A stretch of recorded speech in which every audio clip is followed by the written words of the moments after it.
حمد و صلات کے بعد الحمدللہ مسلسل تفسیر قرآن کا سلسلہ جاری ہے، اور اس حوالے سے آج انشاءاللہ 12واں سپارہ مکمل ہو جائے گا انشاءاللہ، اور آج 13واں سپارہ ہم شروع کریں گے۔ 12ویں سپارے کی 3-4 آیتیں رہتی ہیں، اور سیدنا یوسف علیہ السلام کا تذکرہ تسلسل سے جاری ہے۔ پچھلے رکوع کا مختصر خلاصہ، پچھلے رکوع کے اندر یہ بات آئی کہ جب سیدنا یوسف علیہ السلام کو خواتین کے الزامات کی بنیاد پر جیل میں ڈالا گیا، اور آپ جیل میں تھے، تقریباً 12 یا 14 سال آپ جیل میں رہے۔ اللہ تعالیٰ کی بارگاہ میں دعا کی کہ مولا مجھے اس جیل سے نجات عطا فرما۔ تو جبریل امین آئے اور آ کر یہ خوشخبری سنائی کہ ان قریب آپ کے جیل سے نکلنے کا انتظام اللہ تعالیٰ فرما دے گا۔ اب وہ جو جیل سے نکلنے کا انتظام تھا وہ کیا تھا؟ وہ یہ تھا کہ اللہ کی طرف سے مصر کا جو سربراہ تھا اس کا نام تھا ولید بن ریان۔ اچھا، جیسے ہمارے پاکستان میں جو بھی پورے ملک کا سربراہ ہے اسے کہتے ہیں صدر، اور جو انتظام کو چلاتا ہے اس کو وزیر اعظم کہتے ہیں۔ تو اس زمانے میں جو پورے ملک کا سربراہ تھا اس کو فرعون کہا جاتا تھا۔ اب ایک کے بعد ایک فرعون آتا رہا۔ تو حضرت یوسف علیہ السلام کے زمانے میں کوئی اور تھا، حضرت موسیٰ کے زمانے میں کوئی اور تھا۔ تو گویا فرعون ایک منصب کا نام ہے جس کو ہم صدر مملکت کہہ لیں۔ تو اس بندے کا نام تھا ولید بن ریان۔ اس نے ایک خواب دیکھا کہ وہ نہر کے کنارے ہے، اس میں سے بہت موٹی تازہ فربا گائے باہر نکلتی ہیں، ان میں دودھ بھی ہے، اس کے بچے دودھ پی رہے ہیں۔ اتنے میں پیچھے سے پتلی 7 گائے باہر نکلتی ہیں اور ان موٹی گایوں کو کھا جاتی ہیں۔ کھانے کے باوجود ان کی جسامت میں کوئی فرق نہیں آتا۔ پھر اچانک منظر تبدیل ہوتا ہے، اور وہ فرعون خواب میں یہ دیکھتا ہے کہ 7 سرسبز بالیاں ہیں جس میں دانے بھرے ہوئے ہیں۔ اچانک 7 خشک بالیاں ہیں جو ہری بالیوں پر گر کر ان بالیوں کو کھا جاتی ہیں یا ان میں آگ لگ جاتی ہے، جس سے وہ ہری بالیاں بھی ضائع ہو جاتی ہیں۔ خواب اس نے دیکھا اور کئی اپنے نجومیوں، کاہنوں، پومسٹ حضرات کو بلا کے پوچھا کہ بھئی اس کا کیا حل ہے؟ تو لوگوں نے کہا کہ یہ ملے جلے پریشانی کے خواب ہیں، اس کی کوئی تعبیر نہیں۔ تو ایک بندہ جو جیل میں حضرت یوسف کے ساتھ تھا، بعد میں آزاد ہوا، اسے یاد آیا کہ جیل میں ہمارے ساتھی تھے یوسف، انہوں نے تعبیر بتائی تھی اور اس تعبیر کے مطابق میں باہر بھی آ گیا، تو کیوں نہ ان سے پوچھا جائے۔ ان سے جب پوچھا گیا تو آپ نے اس کی تعبیر بتائی۔ جب تعبیر بتائی تو حضرت یوسف علیہ السلام کو بادشاہ ولید بن ریان نے بلوایا۔ اب یہاں سے بات آگے چل رہی۔ وقال الملک ائتونی بہ، بادشاہ نے کہا کہ اس خواب بتانے والے کو میرے پاس لے کر آؤ۔ آج تک ولید بن ریان کی حضرت یوسف سے ملاقات نہیں تھی، کہا اس کو لے کر آؤ۔ فلما جاءہ الرسول، جب قاصد جیل پہنچا اور ان کی رہائی کا کہا کہ چلیے آپ کو بادشاہ بلا رہا۔ تو حضرت یوسف علیہ السلام کوئی عام بندے نہیں ہیں، نبی ہیں۔ فرمایا قال ارجع الی ربک، اپنے مالک کے پاس واپس چلے جاؤ، واپس چلے جاؤ۔ فاسألہ ما بال النسوۃ اللاتی قطعن ایدیہن، اور جا کے اس سے پوچھو کہ ان عورتوں کا کیا معاملہ ہے کہ جنہوں نے اپنی انگلیاں کاٹ ڈالی تھیں، ان کے بارے میں فیصلہ سناؤ، اس کے بعد باہر آؤں گا۔ یہ ایک مسئلہ تھا کہ ان پر الزامات لگائے گئے تھے، اور خصوصاً جو ولید بن ریان کا وزیر تھا اس کی بیوی زلیخا نے الزام لگایا تھا، لیکن آپ نے پردہ رکھتے ہوئے نام نہیں لیا اور کہا کہ عمومی جنرل مسئلہ کہ عورتوں نے جو الزام لگایا تھا اس کا کیا، اگر میں باہر آ جاؤں الزامات وہیں کے وہیں رہیں تو شرمندگی ہے، پہلے اس مقدمے سے براعت ظاہر ہونی چاہیے، اس کے بعد میں باہر نکلوں گا۔ یہ بھی ایک اہم بات ہے کہ نبی اپنی عزت اور احترام کو برقرار رکھتے کہ مجھ پر غلط الزام لگایا گیا، اب اگر میں باہر آ جاؤں تو آپ احسان جتاؤ گے کہ ہم نے ایک ملزم کو بری کر دیا، پہلے اس مسئلے کو حل کریں۔ ان ربی بکیدہن علیم، بے شک میرا رب خوب ان عورتوں کے مکر و فریب کو جاننے والا۔ قال، جب یہ بات ہوئی آپ نہیں آئے تو بادشاہ نے پھر ان عورتوں کو بلوا لیا۔ وہ عورتیں کون تھیں؟ گنی چنی تھیں، زلیخا تھی، وزیر کے گھر کی باورچن وہ تھی، کچھ باہر کے کام کاج کرنے والی خادمہ تھی، کچھ اس کی سہیلیاں تھیں۔ بادشاہ نے سب کو بلوایا کہ بھئی کیا بات ہے، ان پر جو الزام لگا اس کی حقیقت کیا ہے؟ گویا مقدمہ اثر نو تفتیش شروع ہو گئی۔ جب تفتیش شروع ہوئی تو بادشاہ کے سامنے جب پیش کیا گیا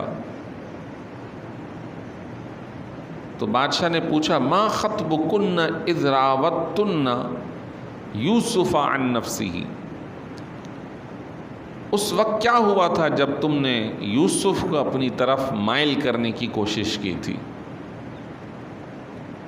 تو اب یہاں عورتیں سچ بولنا شروع کرتی ہیں۔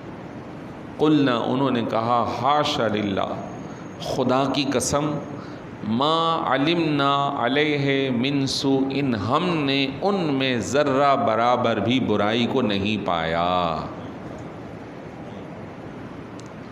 گویا جنہوں نے الزام لگایا تھا وہ اپنی غلط بیانی کا اعتراف کرنے اب بادشاہ کے سامنے کھڑے ہوئے، لیکن اس وقت تک حضرت یوسف علیہ السلام 15-14 سال جیل میں رہے۔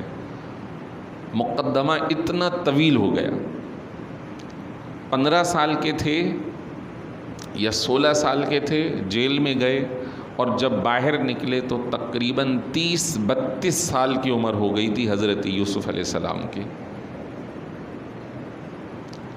اب جب یہ معاملہ آیا تو اصل جو عورت تھی وہ کھڑی ہوئی، وزیر کی بیوی۔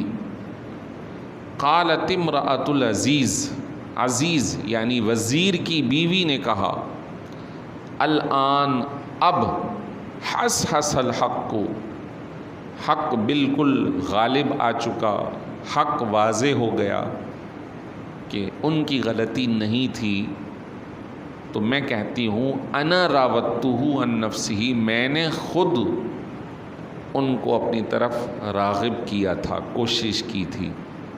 وَإِنَّهُ لَمِنَ الصَّادِقِينَ، اور وہ تو ہمیشہ سے سچوں میں سے ہیں، وہ صحیح کہہ رہے تھے۔ معلوم یہ ہوا کہ لوگوں کے مکر و فریب بہت خطرناک ہوتے ہیں، ماحول ایسا بنتا ہے کہ سامنے والے کو توہین آمیز رویے سے یاد کیا جاتا ہے۔ نبیوں کو لوگوں نے نہیں چھوڑا، علماء کو نہیں چھوڑا، فضلاء کو نہیں چھوڑا، بڑے بڑے محدثین کو جیلوں میں ڈالا گیا، ان کو طعنے دیے گئے، حالانکہ انہوں نے ہمیشہ نیکی کا کام کیا۔ آج بھی اگر کوئی نیکی کا کام کرتا ہے تو لوگ اس کے پیچھے پڑ جاتے ہیں۔ کیوں؟ اس مسئلے میں کیا مسئلہ تھا؟ اس مسئلے میں اس عورت کی انا کا مسئلہ تھا۔ اگر یہ بات اس وقت واضح ہو جاتی کہ غلطی زلیخا کی تھی تو پورے علاقے میں جگ ہسائی ہوگی کہ وزیر کی بیوی نے غلط کام کا ارادہ کیا، اور وہ جو ان کے گھر میں رہتے تھے باہر سے ان کو خریدا گیا، گھر میں رکھا گیا، ان کی پاک دامنی کا مسئلہ تھا۔ تو اس عورت نے اپنی جھجک چھپانے کے لیے، اپنی شرمندگی چھپانے کے لیے سارا الزام حضرت یوسف پہ ڈال دیا۔ آج بھی ایسا ہوتا ہے، لوگ اپنی انانیت میں دوسروں کی عزت نفس کو برباد کرتے ہیں، تباہ کرتے ہیں، ضائع کرتے ہیں۔ ایسا نہیں کرنا چاہیے۔ اگر کوئی بات ہے تو اس کی حقیقت تک جائیں، اس کی تہ تک جائیں اور اس کے بعد کوئی فیصلہ کریں۔ بہرحال مقدمے کو اتنی تاخیر ہوئی۔ عدالتی معاملات کچھ اسی طریقے کے ہیں، عرصے سے چلے آ رہے ہیں۔ مقدمہ لٹکتا رہتا ہے حتیٰ کہ عرصہ بیت جاتا ہے۔ نبی رحمت صلی اللہ علیہ وسلم فیصلے فرماتے تھے پوری تحقیق کے بعد۔ حضرت علی المرتضیٰ کو یمن کا قاضی بنا کر بھیجا گیا۔ عمر چھوٹی تھی ان کی اس وقت، تو عرض کرنے لگے حضور مجھے آپ وہاں بھیج رہے ہیں جبکہ مجھ سے زائد عمر اور تجربے والے لوگ موجود ہیں، اور میں نے آج تک اس طرح بطور سربراہ فیصلے کی ذمہ داری نہیں نبھائی۔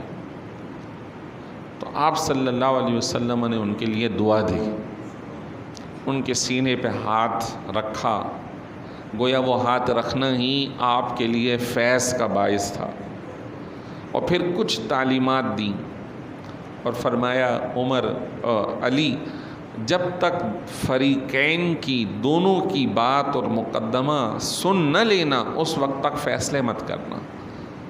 کہتے ہیں کہ پھر حضور نے جو دعا دے کر بھیجا، کبھی ایسا نہیں ہوا کہ میرے فیصلے میں کوئی غلطی ہوئی ہو، کبھی نہیں ہوا۔ ہر فیصلہ اللہ نے درست اور صائب میری زبان سے جاری کروایا۔ تو یہاں بھی مسئلہ یہ تھا کہ مقدمے کی پیروی پوری نہیں ہوئی، اور جس کی وجہ سے حضرت یوسف علیہ السلام پر بھی الزام عائد ہو گیا۔ بہرحال عزت اللہ کے ہاتھ میں ہے، بندوں کے ہاتھ میں نہیں ہے۔ انہوں نے بڑی کوشش کی حضرت یوسف علیہ السلام کو جیل میں ڈال کر ان کی عزت کم کرنے کی اور اپنی عزت بڑھانے کی، لیکن 1 سال 2 سال نہیں 15 سال کے بعد اللہ نے انہیں عزت دے دی اور انہیں رسوا کیا، ان کی ان غلطیوں کو لوگوں کے سامنے ظاہر کر دیا۔ یہی کچھ لوگ حکومت ہر موقع پر کرتی ہے، جیسے کہ کئی علماء کو ختم نبوت کے مسئلے میں سن 53 میں 73 میں 80 میں جیلوں میں ڈالا گیا، مارا گیا، طریقے سے سزائیں دی گئیں۔ آج بھی مولانا خادم حسین رضوی صاحب کے بیٹے کو جیل میں ڈالا ہوا ہے، علامہ سعد کو۔ انہوں نے کوئی بغاوت نہیں کی، انہوں نے کوئی الزامات قائم نہیں کیے، انہوں نے جس اتنی بات کی تھی کہ ختم نبوت کا مسئلہ، گستاخان رسول کا مسئلہ، اس کو آپ جو دینی مسائل ہیں ان کو آپ نہ چھیڑیں، اور جو چھیڑنے والا ہے انہیں ملک بدر کریں، ان کے ساتھ اپنے تعلقات ختم کریں، اتنی بات ہے۔ لیکن ہوتا کیا ہے کہ ہر دور کے اندر حکومت مذہبی لوگوں کو دباتی ہے، لیکن عزت اللہ تعالیٰ دیندار کو ہی عطا فرماتا ہے، یہ یاد رکھیے گا۔ آج نہیں، کل نہیں، 2 سال نہیں، 5 سال بعد صحیح، اللہ ضرور انہیں عزت کے ساتھ سرفرازی عطا فرمائے گا۔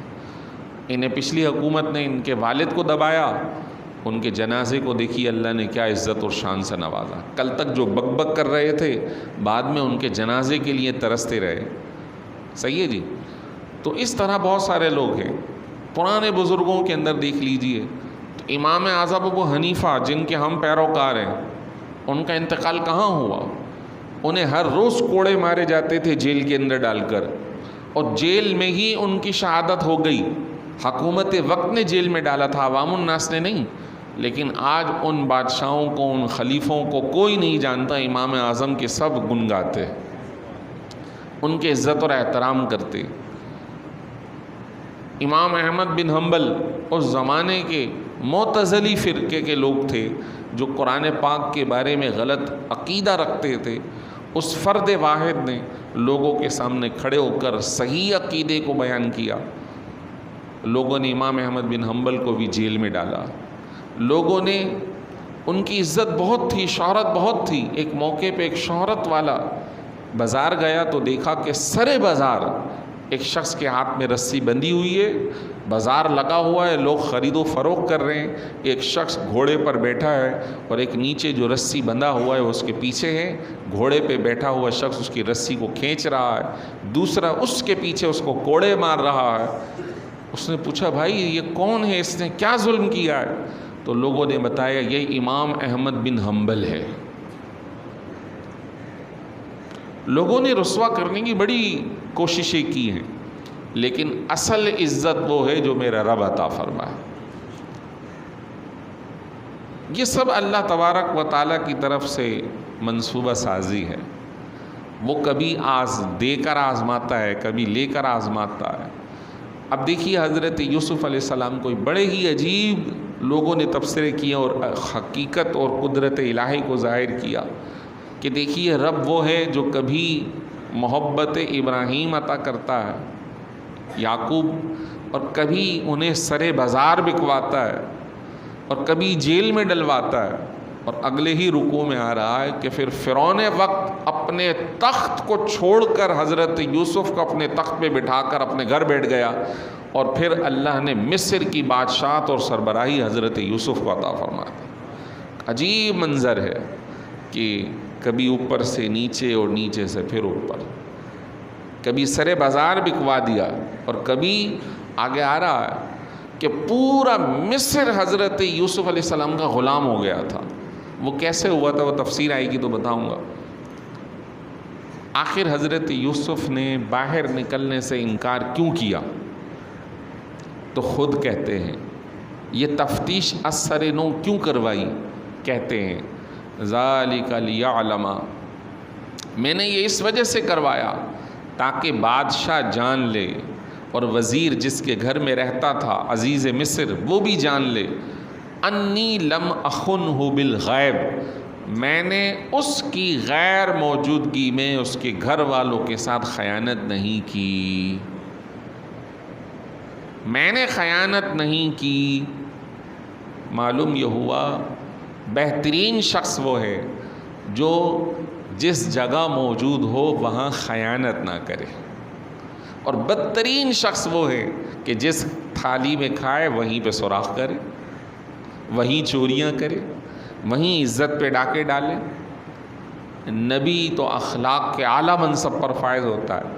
تو حضرت یوسف علیہ السلام نے اپنی برات کی تفتیش اثر نو کروائی، اور فرمایا اس وجہ سے یہ سب کچھ کرایا تاکہ وہ جان لے، لوگ جان لیں، قیامت تک لوگ جان لیں میں نے اس بندے کے پیچھے خیانت نہیں کی.